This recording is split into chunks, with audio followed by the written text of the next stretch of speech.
Чи мэдэж байх ёстой бурхан хүмүүсийг төгс төгөлдөр болгож бүрэн төгс болгож олж авах нь тэдний махан бид ил болон цохилт мөн түнчлэн эц төгсгөлгүй зовлон галын шатаалт өршөөлгүй шүлт гэсгэлт хараал хязгааргүй шалгалтыг л авчирдаг энэ нь хүнийг өдөрдөх ажлын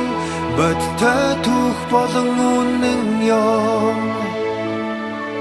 гэсэн чинь бүх зүйл хүний махан бид чиглдэг бөгөөд дайсагналын бүх сум хүний махан бирүү хайр найргүйгээр анилдаг энэ бүхэн түүний алдар суу болон гэрчлэлийн төлөө мөн түүний удирдлагын төлөө байдаг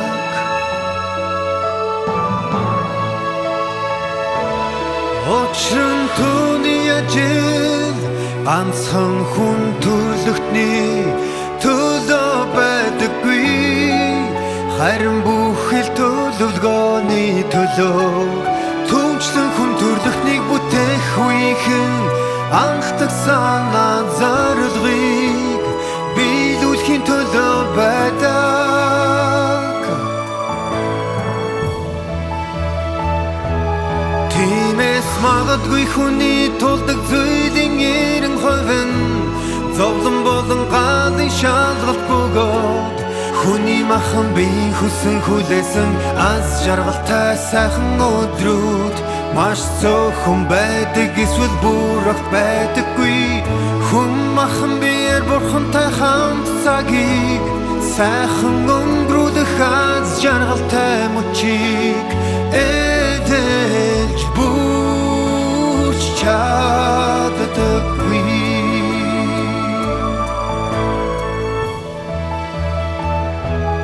Махан бие болортол хүний махан бие гагцхүү хүний сэтгэлийг боддоггүй бурхныг эсгэлтийг хардаг гэдэлдэг Учир нь бурхан хүний сэтгэлийг боддоггүй хүний халдахыг төвчдөггүй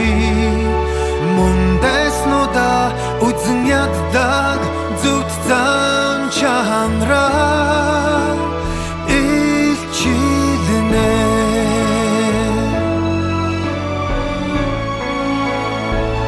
Бурхан боломжтой хөх аргаар дамжуулан өөрийн бүх зан чанарыг